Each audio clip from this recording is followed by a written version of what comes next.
hoje também foi uma satisfação estar aqui com o professor Rinaldo, dividindo a mesa. Fui aluna dele, e aí, enquanto aluna, eu sentava e ficava horas ouvindo ele no sindicato e ele dialogando. Muitas coisas eu não entendia na época, mas o tempo depois me fez lembrar, e aí hoje eu tenho uma certa clareza sobre o que a gente conversou bastante naquela época.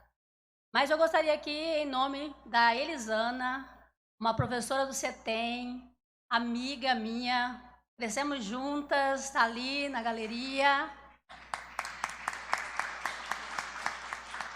Já choramos muito, já rimos muito, né, Elisana, pela vida, contando nossas histórias, nossos amores e sabores.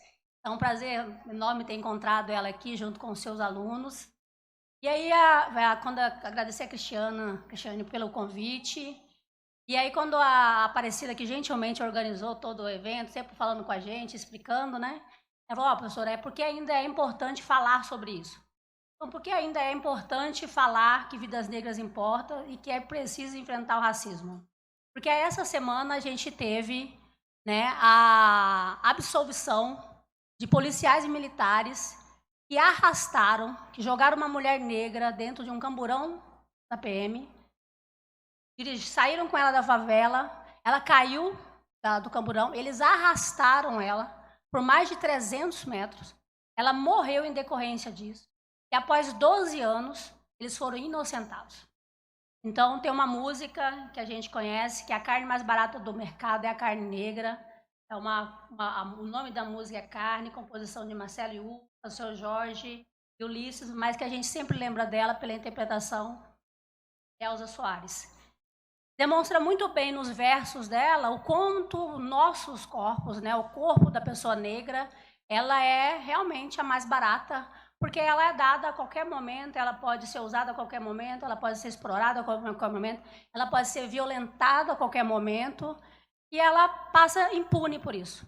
A gente passa por todas as situações de exploração, e isso dentro de uma justificativa, né, de conceito histórico, que depois a nossa próxima colega vai falar, mas que hoje, lendo, né, estudando esses dias para estar aqui com vocês, tem um professor, o professor Marcos, ele fala assim, que é muito importante falar que o racismo ele é atual. Ele não é um processo, ele não é só um processo, um resultado de um processo histórico. Ele é atual. E a gente reproduz ele todos os dias. O sistema reproduz ele todos os dias. O Estado reproduz ele todos os dias. E a gente sente isso enquanto população também todos os dias. E a gente sente isso como? Utilizando os versos da música, que vai de graça para o presídio. A população negra é a população, a maior número que está encarcerada hoje no sistema prisional brasileiro. Pelo Anuário Brasileiro de Segurança Pública, de 2023, das 832 mil pessoas que estão presas, 68% são pessoas negras. E aí esses números, né, eles estão aumentando, né? A gente não está tendo uma redução dessa quantidade de pessoas pretas, né, negras presas, porque a gente não está tendo uma efetividade por parte do Estado. E aí né, existe aí a teoria da limpeza social que demonstra que o peso da lei, do cumprimento da lei, ela é muito mais pesada quando a cor da pessoa que está ali ela é preta. Ela é muito mais severa quando ela está ali. E há um peso que soma-se a isso, que é o peso econômico, que é o peso do direito da defesa. O direito da defesa no Estado brasileiro, em alguns lugares que tem defensoria pública, ok, mas ainda temos muitos estados que não têm defensoria pública, essa pessoa ela fica à mercê de correr atrás de um advogado para ter a sua defesa. Então, ser inocentado no Brasil, não pagar uma pena no Brasil, e no mundo a gente está vendo recentemente o caso do Daniel lá fora, né, que se ele pagar a fiança, ele está liberado, né? Então, a mulher que ele estuprou falou que ela se sentiu duplamente agora violada. Então, o direito de defesa de sair não está ligado ao crime que ele cometeu ou não, está ligado ao direito dele, ao direito, poder econômico que ele tem de poder, né, se defender perante a justiça, de usar os melhores argumentos, de usar, né, as melhores táticas dentro do tribunal. Uma outra frase da lei fala assim, e para debaixo do plástico, que é a morte. E a gente tem que, no Brasil, os negros e as negras são as que mais sofrem, além de sofrer o maior encarceramento, ainda, segundo o anuário de 2023, é os que têm maior número de morte em decorrência de intervenção policial. A gente tem em 2022, todas as mortes que tivemos em decorrência de intervenção policial, 83% dessas pessoas vítimas eram pessoas negras e 16% eram pessoas brancas. O risco de uma pessoa negra ser morta no Brasil é 2,9 vezes maior do que uma pessoa não negra. Então nós estamos vendo recentemente no estado de São Paulo, né, uma vacina, né, generalizada e validada pelo estado, no caso do estado de São Paulo. Ele está deixando a polícia ir para a periferia e falar, olha, vocês têm... Não há o Estado Democrático de Direito, ninguém tem defesa ao direito de defesa. Eles estão executados pelo próprio Estado. Só que quando a gente olha, tem um número que é interessante também, olhando o anuário, que esse mesmo policial que mata, quando a gente olha o número de policiais que são mortos em confronto, apesar de, na conjuntura, a gente ter mais policiais brancos que negros, são os policiais negros que mais morrem também em conflito. Então, a gente tem, né, o massacre da população negra, tanto para quem é vítima, para quem está lá sendo violentado, como para quem está no trabalho. E aí a gente tem ainda, né, quando a gente vai olhar o anuário, a gente tem uma noção do quanto ainda é preciso falar sobre racismo. Quando a gente olha os números do feminicídio no Brasil, todas as mulheres que são mortas, mais 67% em 2022 eram mulheres pretas, eram mulheres negras. Então, é vergonhoso dizer que a gente está num estado, ou a gente está numa sociedade que avança para a igualdade de gênero, para a igualdade de raça. A gente não avança, porque qualquer número que pese sobre o corpo de uma mulher e de um homem negro é acima de 50%. A gente é o que mais morre, a gente é o que é mais violentado, e não é assim 10%, 30%, é a maioria dos casos. Então, ainda temos, não é desafios, não. Nós temos que enfrentar esse processo. Tem um outro versinho deles, e tem um número também bem triste, né? Porque quando a gente pensa em criança, nos toca, né? Porque ainda temos isso, né? Quando a gente vai olhar o número de vítimas de estupro, de vulneráveis, de estupro de vulneráveis, ainda é a criança negra a mais atingida. Então, a gente é atingido na violência adulta, a gente é atingido na violência entre mulheres, e nós somos ainda atingidos enquanto crianças. E há uma frase assim, que vai de graça para o subemprego. Então, quando a gente olha o mercado de trabalho, basicamente, as colocações que estão, né, classificadas como as subutilizadas, né, as precarizadas, quem ocupa esses espaços é a população negra, em trabalhos terceirizados, com baixa proteção social, sem remuneração adequada, em trabalho análogo à escravidão, é a população negra que está predominantemente nesse grupo. E aí tem um número que é mostrado pelo IBGE que diz assim, que no Centro-Oeste a gente tem, da taxa de desocupação, 13% é pessoas negras, enquanto a pessoa branca é 9%.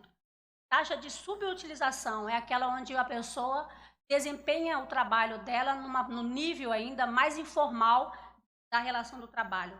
22% são com relação à população negra. E aí a gente pensa assim, não, mas se a gente der educação, se a pessoa chegar ao nível semelhante no mercado de trabalho, se ela estudar, né, se ela correr atrás, se ela se esforçar muito, se ela conseguir vencer todas as dificuldades e chegar, por exemplo, vocês que estão aqui, estudantes técnicos de enfermagem, quando vocês forem técnicos ou da outra área, os colegas que estão estudando psicologia, se você é uma mulher negra ou um homem negro, você estudando como você está, quando você chega no mercado de trabalho, você tem 45% menos chance de ser aceito num trabalho se você for uma pessoa negra, nas mesmas condições de qualificação e educação. Se você tem mestrado, a mulher branca ou o homem branco terá mais probabilidade de ser aceito no mercado de trabalho do que uma pessoa negra. E isso é racismo. E a gente precisa falar isso. A gente precisa ter medo. Isso é racismo. Isso impacta na nossa relação e na nossa qualidade de vida enquanto pessoa. E aí ela coloca, né, que o Vingador é lento, mas é muito bem intencionado. Nós temos todo um processo histórico aí que a colega vai colocar depois, o quanto que nesse contexto o Estado e as políticas públicas fazem menção, são, né, na verdade, o grande instrumento para dar conta de avançar aí, nesse sentido.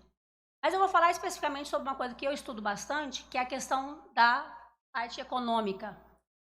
Se a gente já sofre tudo isso, né, no mercado de trabalho, no subemprego, na violência, tem uma parte da economia que pesa muito para a população negra, que chama-se a parte da tributação, de tirar dos nossos salários a parte que é de impostos para ser transferido para o Estado. Nessa base, a sociedade brasileira, o Estado brasileiro, ele age igual o Robin Hood. Conhece o Robin Hood lá dos filmes? Ah, eu tiro dos ricos para dar aos pobres. O Estado brasileiro faz o contrário quando ele vai trabalhar com tributo. Ele tira dos mais pobres e dá aos mais ricos. Nós temos assim, a grande riqueza do Brasil não é fruto do trabalho, apesar de uma grande parte do empresariado, do poder econômico, tentar colocar isso na nossa cabeça. Uma grande parte dessa riqueza é fruto de privilégios fiscais. As pessoas ricas, as milionárias, as que estão no topo da cadeia, elas não pagam impostos. E eu sinto informar para vocês, mas vocês formando daqui a pouquinho, ganhando mais do que 3 mil reais, 4 mil reais, vocês vão pagar uma trem chamado imposto de renda. E é muito ruim, é muito chato. E acreditem, vocês, enquanto trabalhadores, vão pagar imposto de renda. Mas uma pessoa que tem uma empresa e ao final do ano ela ganha lucros de dividendos, ela não paga imposto de renda. Ela ganha 300 mil reais, 500 mil reais, 600 mil reais e ela não paga imposto de renda. O professor paga imposto de renda, o enfermeiro paga imposto de renda, o trabalhador paga, todo mundo paga imposto de renda. Mas a elite brasileira, infelizmente, vive de privilégio. E isso impacta na nossa vida, porque 32% do que você ganha vai para o governo. Mas ok, eu pago imposto, eu vou receber de volta o quê? Políticas públicas de qualidade. Uma creche para o meu filho, eu não vou precisar amanhecer o dia, né? Ficar 3 dias na fila esperando dormir para conseguir a creche, para eu poder ir trabalhar. Eu vou ganhar saúde básica boa, eu vou ter uma assistência social tranquila, eu vou ter uma previdência. Infelizmente, a gente tem só a parte do recolhimento. Na devolutiva de políticas públicas, a gente não tem esse mesmo retorno. E vocês sabem muito bem disso. Principalmente vocês que são da área da saúde, vão trabalhar na área da saúde, vocês, no dia a dia, vocês vão perceber o quanto que é difícil para a população ter um acesso de qualidade. Então, essa questão do pacto, do tributar, é uma coisa que a gente não percebe. Né? Então, como que isso funciona? O Estado brasileiro, ele tira muito mais imposto do que a gente consome e pouco sobre a renda e sobre o patrimônio.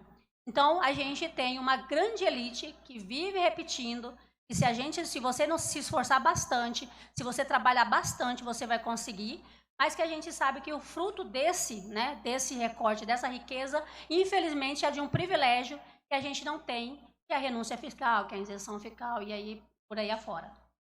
E aí, por que a gente precisa dialogar por isso? Porque a gente precisa ter conhecimento. A gente precisa saber que nós somos explorados porque é um recorte racial na sociedade. Entre quem vai ser dominado, quem vai ser explorado e quem vai ser o dominador e quem vai ser o privilegiado.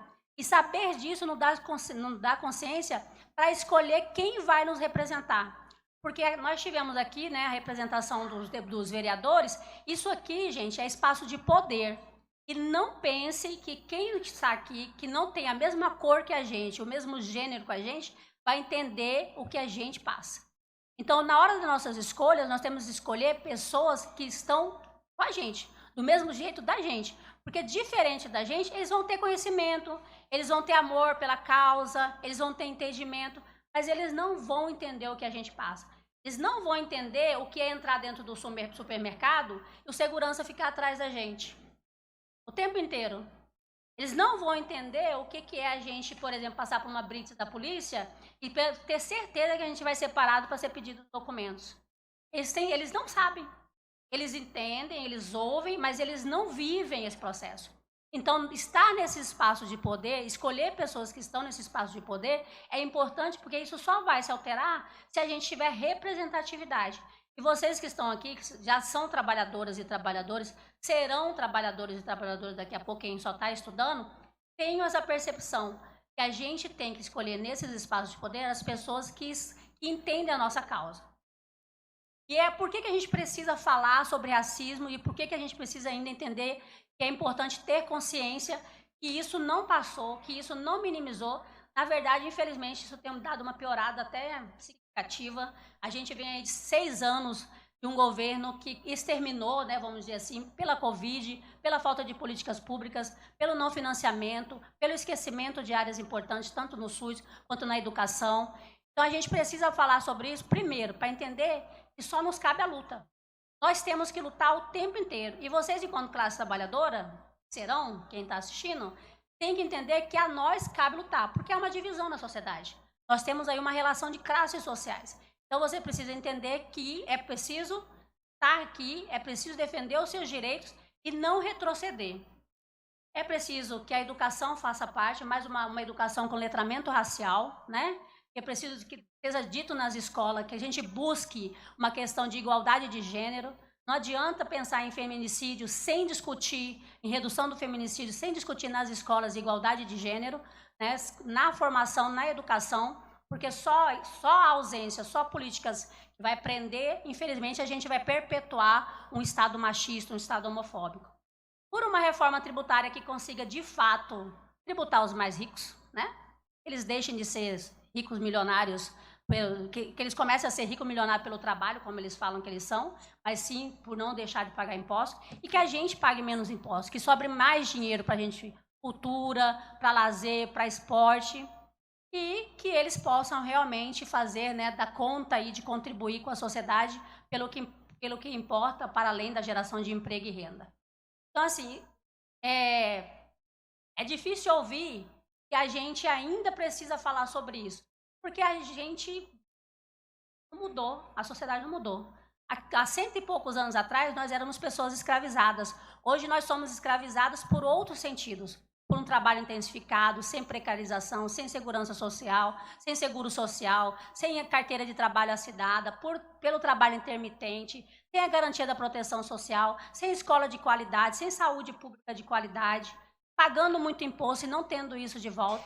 Então, de uma certa forma, a gente ainda está amarrados por um Estado que não dá conta de pagar aquilo que lhe é nos devido enquanto sociedade, enquanto população. Por anos e anos de um Estado omisso, que não foi, né, suficiente, não agiu suficientemente para que desse conta, lá no fim da escravidão, que a gente fosse tratado, né, a partir das políticas públicas, inserido dentro da sociedade, por meio de políticas públicas de fato, educação, e não como nos foi deixado à margem da sociedade, e que hoje explica por que nós somos a população mais encarcerada, a população que está no subemprego, mas que a gente possa avançar.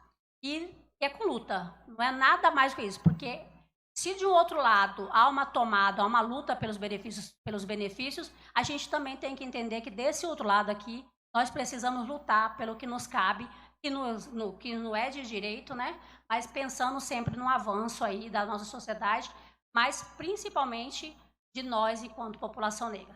Acho que é a hora da gente entender o que nós somos, aonde nós estamos, para onde nós queremos ir. E isso é entender que nós somos da raça negra e, importante, e não é uma luta só dos negros, isso também é uma luta dos não negros. Porque tem uma fala que diz, quando a vida de uma mulher negra melhora, a sociedade todinha melhora. Porque nós somos a base da sociedade. Então, o que se melhora para a gente, melhora para todo o restante. Então, a luta é de todos nós por uma sociedade melhor, mais justa socialmente e mais equitativa, que é dado aos diferentes, são diferentes.